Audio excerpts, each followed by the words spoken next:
오늘 전도서 5장 1절로 7절까지 말씀을 통하여서 우매한 자의 소리라는 제목으로 말씀 나누도록 하겠습니다. 자, 오늘 본문의 화자의 이야기의 뉘앙스는요, 이전 화자의 이야기와는 조금 다릅니다. 직전 본문인 전도서 4장에서는 주로 과거를 회상하는 듯한 오조로 진행되었다면 오늘 본문에는 너는 삼갈지니라 라는 명령어로 시작하여서 너는 경외할지니라 라는 명령어로 마치고 있는 것을 우리가 보게 됩니다. 그래서 가르침의 오조를 띠고 있다라는 것을 알 수 있겠죠.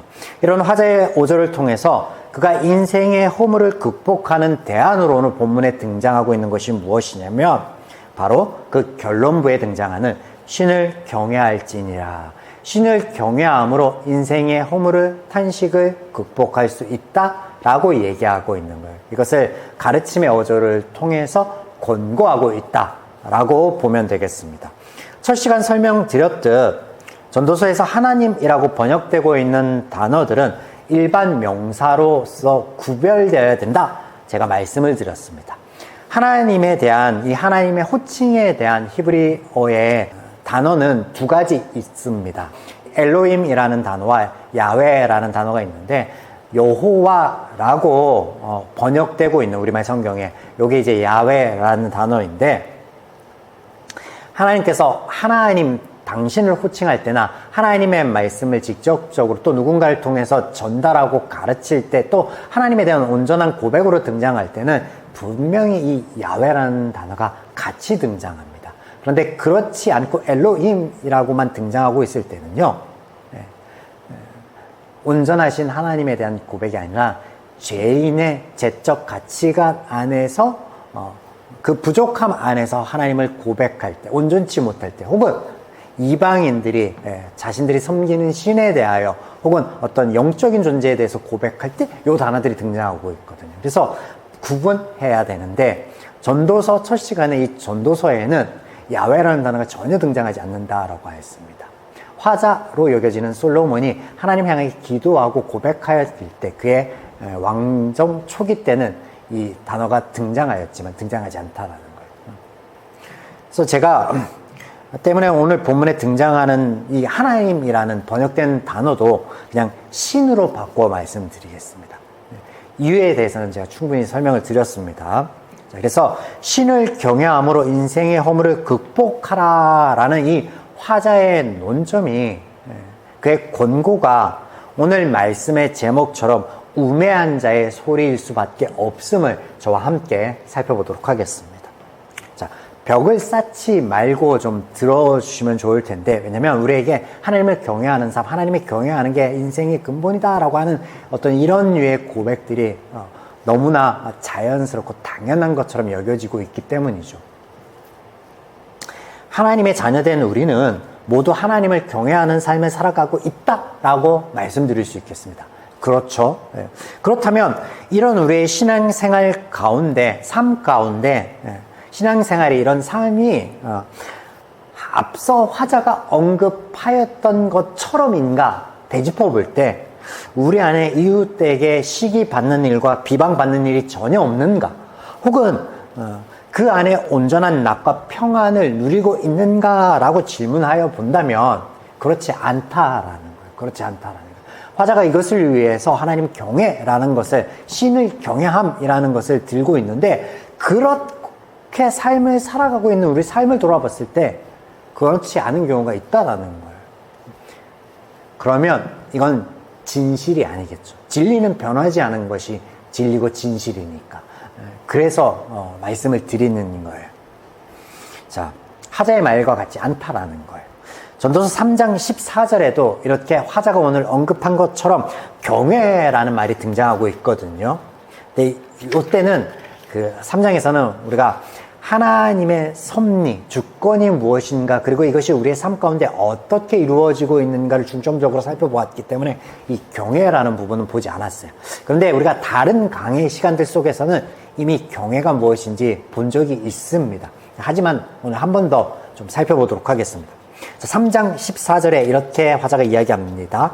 하나님께서 행하시는 모든 것은 영원히 있을 것이라 그 위에 더할 수도 없고 그것에 덜할 수도 없나니 하나님이 이같이 행하심은 사람들이 그의 앞에서 경외하게 하려 하심인 줄을 내가 알았도다. 하나님께서 주권과 섭리로 그 모든 것들을 다스림을 이를 통해서 피조물과 창조주 사이에 격을 둠이 피조물로 하여금 하나님을 경외하기 위함이다 라고 누가? 화자가 이야기하고 있습니다. 하나님의 주권과 섭리에 대하여 지난 시간 나누었는데 하나님의 주권과 섭리는 하나님과 우리 사이에 피조물과 창조주의 벽을 두는 것이 아니라 오히려 하나님이 우리를 섬겨주는 쪽으로, 우리를 위하는 쪽으로 등장하고 있음을 통하여서, 이것을 확인함을 통하여서 화자의 이야기가 제적 한계 안에 있는, 즉 해 아래에서 그가 죄인으로서 그 한계 아래에서 인식하고 있는 것이었다라고 살펴보았죠. 경외도 마찬가지입니다. 여러분, 경외라는 단어는 이 히브리 원어의 야레라고 하는 단어인데요. 의미는 뭐냐면 두려워하는 마음입니다. 두려워하다라는 거예요. 결론부터 말씀드리면 하나님께서 우리에게 바라시는 마음은 하나님을 향해 두려워하는 마음이 아닙니다. 창세기 3장 8절에서 10절 보면 아담과 하와가, 즉 죄인이 죄적 가치관에서 하나님을 향해 전에 없던 생겨진 그 마음을 그리고 있는데 이것이 무엇이었냐면 이것이 야레거든요. 보겠습니다. 3장 8절에서 10절. 그들이 그날 바람이 불 때 동산에 거니시는 여호와 하나님의 소리를 듣고, 여기 보면 여호와 하나님이라고 등장하고 있죠. 엘로힘만 등장하지 않습니다. 하나님을 지칭한 온전하신 하나님을 가리킬 때, 자, 아담과 그의 아내가 여호와 하나님의 낯을 피하여 동산 나무에 숨은지라. 전에 없던 행동을 해요. 하나님을 피해 도망갔습니다. 여호와 하나님이 아담을 부르시며 그에게 이르시되 내가 어디에 있느냐? 아담아 내가 어디에 있느냐? 이르되 내가 동산에서 하나님의 소리를 듣고 내가 벗었으므로 두려워하여 숨었나이다. 죄인이 하나님을 향하여 처음 가졌던 마음이 뭐냐면 야레예요. 두려워했던 마음이에요. 죄적 가치관 안에서 발현된 첫 마음이 두려움이라고요. 하나님을 향해서. 신명기 6장 4절에서 5절에 보면 하나님께서 우리에게, 하나님의 백성된 자들에게 원하시는 그 마음이 등장하는데 그게 뭐냐면 우리 너무나 잘 아는 말씀입니다. 신명기 6장 4절에서 5절. 이스라엘아 들으라. 우리 하나님 여호와는 오직 유일한 여호와이시니. 여기에도 여호와라고 분명히 등장하고 있죠. 너는 마음을 다하고 뜻을 다하고 힘을 다하여 내 하나님 여호와를 사랑하라. 사랑하라. 하나님이 우리에게 바라시는 마음은요, 두려워하는 마음이 아니요. 두렵고 떨림으로 하나님께 나아갑니다. 아니요. 내가 하나님을 사랑함으로, 그 하나님을 의지함으로 나아갑니다. 이 마음을 원하신다고요.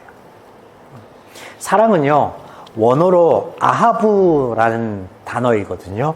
이것은 직접적으로 남녀 간의 애정을 갖다, 애정의 마음을 갖다라는 것을 의미하는 단어인데, 비단 이것이 남녀 관계뿐만이 아닙니다. 가족들 간에, 혹은 우리가 친구 간의 우정을 이야기할 때도 이 단어를 사용할 수 있는데, 이 단어는 그러므로 어떤 걸 의미하냐면 관계성을 의미하는 거예요. 그러면 남남은요, 이 아합이라는 마음을 가질 수 없습니다. 뭐예요? 관계가 형성되었을 때라는 거예요. 이를 통해서 우리가 알 수 있는 것은 하나님이 우리에게 바라시는 그 마음, 사랑의 마음은 하나님과의 우리의 관계에 대한 정립을 해주신다라는 거예요. 그게 기반이 있다라는 거예요. 자, 누가복음 11장 2절에서 예수님께서 처음으로 죄인들에게, 그의 제자들에게 기도를 가르쳐 주시는 대목이 등장하는데, 여기에 보시면 아주 재밌는 장면이 등장합니다. 예수께서 이르시되 너희는 기도할 때 이렇게 기도하라. 아버지여, 이름이 거룩히 여김을 받으시오며 나라에 임하게 하시며. 첫 호칭이, 첫 단어가 뭐냐면 아버지여. 여러분, 하나님을 경외하였던 이스라엘 백성들은요, 10계명, 3계명을 철저하게 지켰습니다. 그래서 여호와의 이름을 쓰지도 부르지도 않았습니다. 왜? 두려워했으니까, 경외하였으니까. 근데 이것을 하나님이 바라시는 마음이 아니라고 하였잖아요. 그러니까 예수님께서 그들에게 가르쳐 주시는 첫 기도의 등장이 뭐냐면 아빠라고 부름으로 시작하는 거예요. 그들이 부르지도 적지도 않았던 그 호칭을 뛰어넘어 더욱더 친근한 관계 안에서 더욱더 애정 넘치고 사랑 넘치는 호칭으로 하나님을 부름으로 하나님을 찾음으로 시작하라라고 가르치고 계십니다. 이 모든 게 가리키는 게 뭐예요? 이 모든 성경이 가리키는 게 뭐냐면 하나님을 향해 우리가 가질 마음, 고백할 마음이란 두려워하는 마음이 아니라 하나님을 사랑하는 마음이다라는 거예요. 하나님이 너를 어떻게 세웠나, 너와 하나님과의 관계를 어떻게 정립하시고 어떻게 창조하시고 어떻게 이끌어 가시는가, 그걸 안다면, 그 관계성 안에 있다면 두려워할 필요가 없다라고 말씀하는 거예요. 그래서 경외라는 단어를 하나님을 높이거나 구분하고자 사용한다면 이 용어를 사용하지 않았으면 좋겠습니다. 저와 여러분은 이제 이 용어를 사용하지 않고 그냥 차라리 하나님 찬양합니다 해요. 하나님 높여드립니다 해요. 자, 이렇게 우리가 성경을 이해해보고 하나님의 말씀을 이해해보고 전도서의 결론부를 가면 의문이 안 들 수 없죠. 그래서 앞서 제가 벽을 좀 쌓지 않았으면 좋겠습니다 라고 이야기했습니다. 왜냐면 전도서의 결론이 뭐냐면 하나님을 경외하라는 거거든요. 하나님을 경외하라. 사실 하나님이 아니죠. 신을 경외하라 라고 죄인인 화자가 그의 인식과 그의 한계 아래서 고백한 거죠. 어떻게 이해해 볼 수 있을까? 하나님의 일하심의 측면에서 전도서의 위치에 대한 이해가 없더라도, 그러니까 성경이 창조 타락 구속이라는 하나님의 일하심 안에서 이렇게 기술되고 있는데 그런 이해가 없더라도 화자가 그의 말을 이어가는 전제가 있잖아요. 해 아래서. 이것을 잊지 말았으면 좋겠습니다. 그럼에도 불구하고 동시에 하나님과 우리의 관계가 이것을 이해하는 키가 된다라는 거예요. 키가 된다라는 거예요. 성경은 경외가 아닌 사랑으로 신명기와 잠언 말씀 안에서 하나님의 말씀을 듣고 따르는 것으로, 이게 같은 표현이거든요. 하나님 사랑하는 게 어떻게 사랑하는 거예요? 라고 할 때 하나님의 말씀을 듣고 따르는 것, 이게 하나님의 사랑하는 것이거든요. 그래서 이것은 하나님과 나의 관계성이 형성돼 있어야 돼요. 하나님을 신뢰할 만하고 하나님을 사랑하는 마음이 있어야 하나님이 우리를 사랑하고 우리를 위해서 하나님께서 하나님의 전부를 보여주신, 그리고 그 말씀을 우리가 신뢰할 만하고 들을 만하고 지킬 만하고, 그때. 그래서 전도서뿐만 아니라 이 성경 전체의 결론은 하나님의 말씀을 듣고 지키는 삶이에요. 복된 삶이에요. 그래서 경외하라라는, 그는 제적 한계 아래서 이야기하고 있지만 이것을 우리가 달리 표현하면 하나님과의 관계성 안에서 하나님의 사랑함으로 하나님의 말씀을 듣고 지키고 따름으로 그렇게 이해하시면 좋겠습니다. 자, 이제 본문을 통하여서 화자가 이야기하는 신을 경외하는 방법, 태도로는 이런 것들이 있어 라고 소개하고 있는 것을 통해서 그것과 비교되는 다른 하나님과의 우리의 관계, 또 하나님께서는 말씀 안에 어떻게 말씀하고 있는지를 좀 살펴보도록 하겠습니다.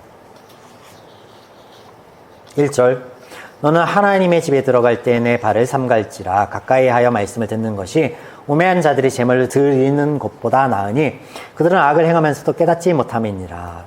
그가 이야기하는 신을 경외하는 첫 번째 태도가 뭐냐면 발을 삼가라라는 거예요. 삼가라. 본문 하나님의 집은요, 솔로몬의 성전을 의미하는 것이겠죠. 이 성전에 들어가는 것, 무엇 때문에 들어가느냐? 제사를 지내기 위해 들어가는데, 그럴 때 너희의 발걸음을 조심하라라고 이야기하고 있는 거예요. 이것은 우리가 조심히 걸어가라라는 표면적인 의미가 아닌 것은 알겠죠. 그러면 어떤 의미인가? 너희 행동을 신중히 하라, 몸가짐을 잘 하여라라는 거예요. 제사 드리러 가는 너의 몸가짐, 너의 마음, 행동을 신중히 하라라는 건데, 레위기에 보면 하나님께서 제사에 대한 다양한 말씀들, 그래서 이스라엘을 향해서 제사에는 어떤 종류가 있고 어떤 형태가 있고 어떻게 하라라고 하시는 그 말씀이 등장하고 있잖아요. 여기에 보면 이것을 통해서, 이런 제도를 통해서 죄에 관하여 깨닫게 하시고 이 죄 문제를 해결할 유일하신 분으로 하나님을 소개하고 있는 것이 목적인데, 이때 물론 제사장에게는 복장에 대한 규례의 말씀이 있으나 일반적으로 제사를 드리고자 나오는 백성들을 향해서 이렇게 규정된 어떤 말씀은 전무하다라는 것을 말씀드려요. 그래서 해 아래서 화자가 이야기하는 제사를 드리러 나아가는 발걸음과 하나님이 레위기에서 말씀하시는 것에는 분명한 차이가 있다라는 것이죠. 일일이 다 찾아보지 않아도. 그래서 레위기 안에서는 어떤 말씀들이 있냐면, 그들 제사를 드리러 나오는 그들의 형편을 하나님께서 고려하여서 제물을 구분하여 주셨고요. 뭐 소에서 뭐 양, 그것도 없으면 비둘기, 그것도 없으면 그냥 곡식가루로 해도 된다. 그래서 그걸 구분해 주셨고, 다만 드릴 때 흠 없는 것으로 하라라는 말씀들은 있으나 행동은 제약하지 않아요. 이 모든 것들이 가르치는 게 뭐냐면, 이 제사가 하나님을 위하여 섬기기 위하여, 하나님을 높이기 위하여가 아니라 너희 죄 문제 때문이다, 너희를 위해서다라는 거예요. 포커싱 자체가 달라요.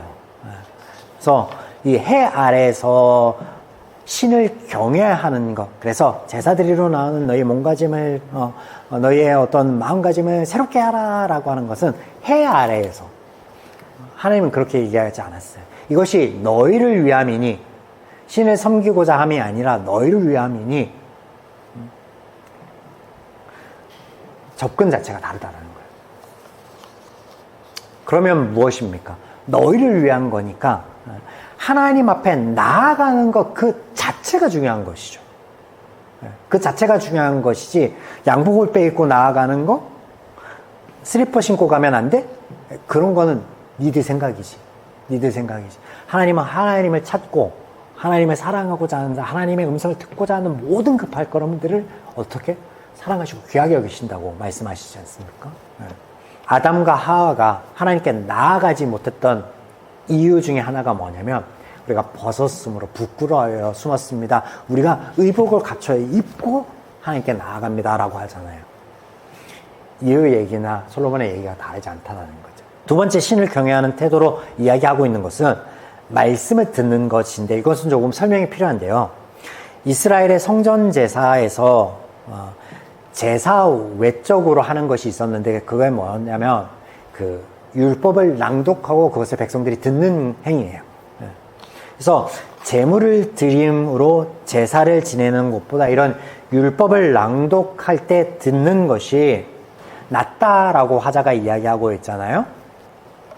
이것을 표면적으로 보면 우리가 잘 알고 있는 사무엘서의 말씀을 떠올려 볼 수 있거든요. 그래서 제사보다 하나님의 말씀이 들음이 낫다라는 거. 근데 의미가 다르다는 거. 본문에서 얘기하는 건 의미가 달라요.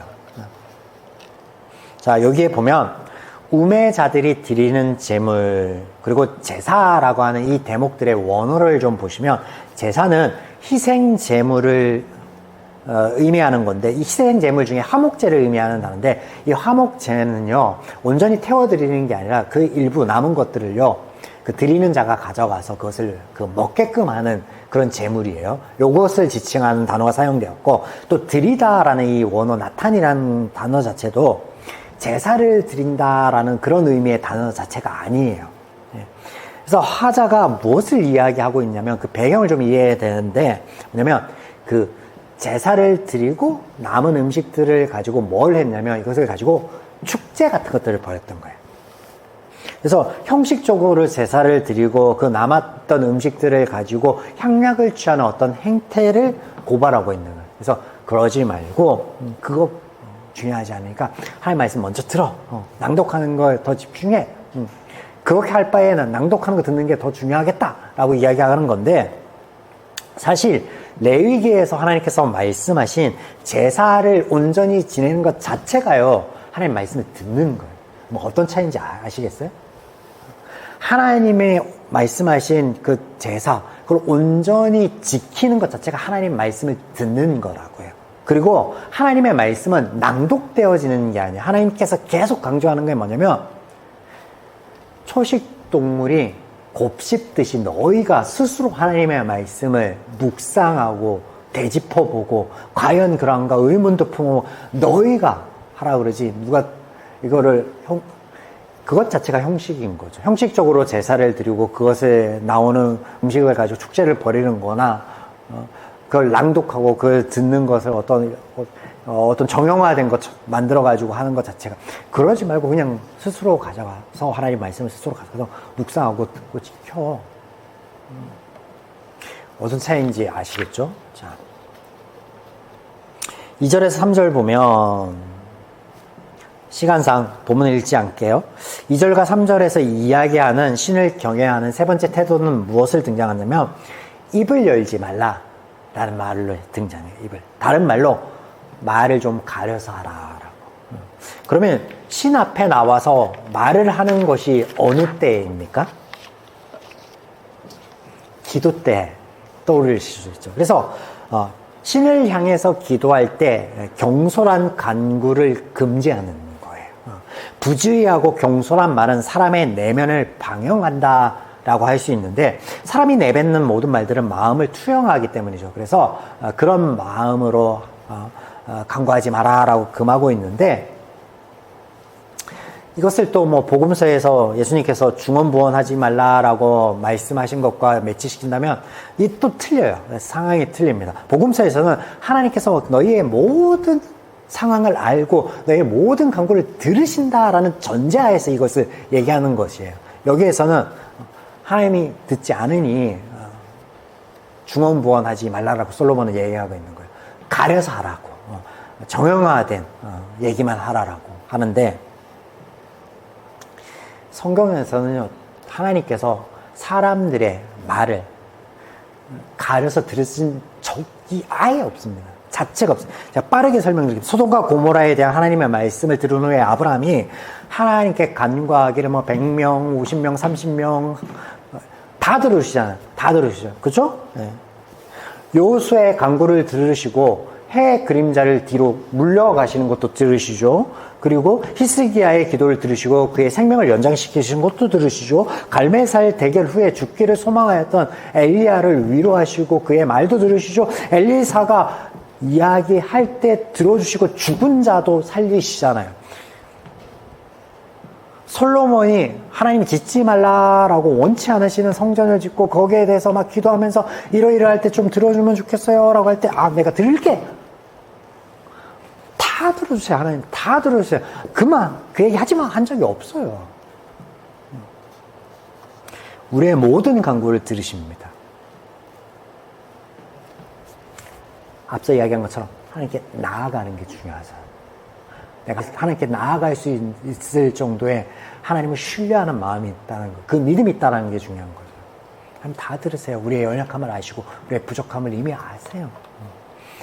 어떤 차이인지 아시겠죠? 자, 4절에서 7절에 네 번째로 등장하는 게 뭐냐면 경외하는 태도로서 서원을 갚으라는 거예요. 서원을 갚으라. 이건 어떤 차이가 있냐면 구약시대의 서원은요 아주 흔한 거예요. 이게 다만 그 야훼 종교뿐만 아니라 이스라엘의 하나님께서 그들에게 말씀하여주신 그리고 그들이 정형화한 그런 종교뿐만 아니라 타 종교에도 이 서원이라는 것은 많이 있었던 형태예요. 결론부터 이야기하자면 하나님이 이 서원을 원치 않으십니다. 서원이 뭐냐면 서원이라는 그 단어의 원 의미는 맹세거든요. 그래서 주로 이것이 신에게 바치는 제물을 의미해요. 그래서 내가 올해 11조를 얼마 할게요. 이게 서원이거든요. 하나님은 애초에 그것 자체를 원하지 않는다고요. 원하시지 않는다고요. 성경에서 어떤 차이냐면 레위기에 이런 말씀이 있어요. 22장 29절에 보면 너희가 여호와께 감사 제물을 드리려거든 너희가 기쁘게 받으심이 되도록 드릴지며 우리말 성경에는 너희의 기쁨이 되게 감사 제물을 드리라 라고 번역되고 있는데 가만히 보니까 제물을 드리는데 하나님이 기뻐해야 되는 거 아니야 해서 다른 번역본들에서는요 하나님을 기쁘게 라고 바꿔버렸습니다. 다 바꿨어요. 원어에는 그렇지 않습니다. 2인칭으로 되어 있어요. 네, 다 바꿨습니다. 왜냐면 제사를 지내는데 하나님을 기쁘게 해야지. 제물 드리는데 하나님을 기쁘게 해야지. 앞서 말씀드렸죠. 이 제사가 하나님을 위해서가 아니라 너희를 위해서, 너희 제 문제 위해서라고 하나님이 알려주기 위해서 레위기에 말씀하셨다고. 본문, 우리의 원 번역본이 맞아요. 너희가 하나님께 감사 제물을 드릴 때, 이 감사 제물도 자원에서 드리는 제물이니까 서원 제물과 다르지 않거든요. 그 의미상. 그래서 자원하는 심령으로 너희가 감사 제물을 드리든 서원을 하든 이것이 나를 위한다라고 하지 말고 하나님을 위한다라고 하지 말고 너희에게 기쁨이 되라고. 즉 너희가 이것을 드리는 그 마음에 조금이라도 아까운 마음이 있어? 혹은 염려하는 마음이 있어? 하지 말라라는 거예요. 너희 마음에 온전한 기쁨이 있고 그것을 드려도 너희 삶에 어떠한 위에도 가하지 않으면 하라는 거예요. 또 신명기에 보면 이 서원 제물에 대한 하나님 말씀 보면 하나님의 그 말씀의 그 뉘앙스가 하라라는 게 아니라 강제하는 게 아니라 강하게 이거 너희 서원했으면 반드시 지켜야 되니까 하지 마. 그런 의미로 말씀을 해주세요. 제가 좀 읽어드릴게요. 23장 신명기 23장 21절에서 부터 내 하나님 여호와께 서원을 하려거든 갚기를 더디지 말라. 내 하나님 여호와께서 반드시 그것을 내게 요구하시리니 더디면 그것이 내게 죄가 될 거라. 내가 서원하지 아니하였으면 무죄하니 그러나 내 입으로 말한 것은 그대로 실행하도록 유의하라. 이 말씀하심이 반드시 지켜 무조건 해가 아니라 해야 되니까 하지 말라는 거예요. 그래서 이 전도서에서 제적 한계 안에서 해 아래에서 그가 바라보았던 신을 경외하는 태도로서의 이 소원과 하나님이 그 당시에 그렇게 너희들이 그렇게 소원하는 그것들이 나를 위한다라고 그것들이 나를 위하는 것도 아니고 너희를 위하는 것도 아니니 하지 말라라고 하는 하나님의 말씀과 다르다라는 거예요. 다르다라는 거예요. 하나님께서는요 이스라엘 백성들을 구원하시고 백성 삼으신 것이 그들의 섬김을 받기 위해서가 아닙니다. 절대로 그렇지 않아요. 말씀대로라면 오늘 본문의 표현대로라면 경외 받기 위해서 찬양 받기 위해서 아니에요. 그렇지 않아요. 뭐라고요? 하나님이 너희를 얼마나 사랑하는지 하나님이 너희를 얼마나 아끼는지 하나님이 너희를 피조물이 아니라 인격적 관계 안에서 이끌고 계심을 너희와 교제하기를 원하심을 하나님이 그것을 알기를 원하심을 그걸 말씀하시는 거예요. 하나님이 우리에게 바라는 마음은 두려워하는 마음이어야 돼요. 하나님은 신이야 우리는 피조물이야 라고 격을 쌓는 아니에요. 하나님을 아빠라고 부르면서 다가오기를 바라시는 하나님을 향한 벽 없는 우리의 마음, 그 하나님을 깨달아 아는 걸 바라시는 거예요. 십계명을 보면 이 십계명 안에서도 신명기 5장에 등장하는데요. 하나님은 섬겨라 라는 말이 단 한마디도 등장하지 않아요. 오히려 하지 말라라는 뉘앙스로 다 도배되어 있어요. 섬겨라 혹은 하나님 향해서 뭘 해라 라고 하는 해라라는 어떤 그 긍정적인 명령어가 단 한 번도 등장하지 않아요. 그냥 하지 말라라는 것들로만 도배되어 있어요. 그 이유가 설명했잖아요. 하나님은 당신을 향해 우리가 경외하는 걸 원하지 않고 그 관계를 깨달아 하나님과 교제하기를 원하는 하나님과 사랑을 하나님은 우리는 이미 사랑하시니까 그 사랑을 나누기를 원하는 사랑하는 여러분, 오늘 우리가 나눈 그 말씀 통해서 하나님이 우리를 얼마나 사랑하시고 우리를 어떻게 세워가시는지 이것을 이 시간 말씀을 통해서 깨닫는 것을 넘어서 우리의 삶 가운데서 묵도함으로 누릴 수 있기를 주님의 이름으로 축원드립니다. 그런 7월의 한 달의 발걸음이기를 또한 축원드립니다.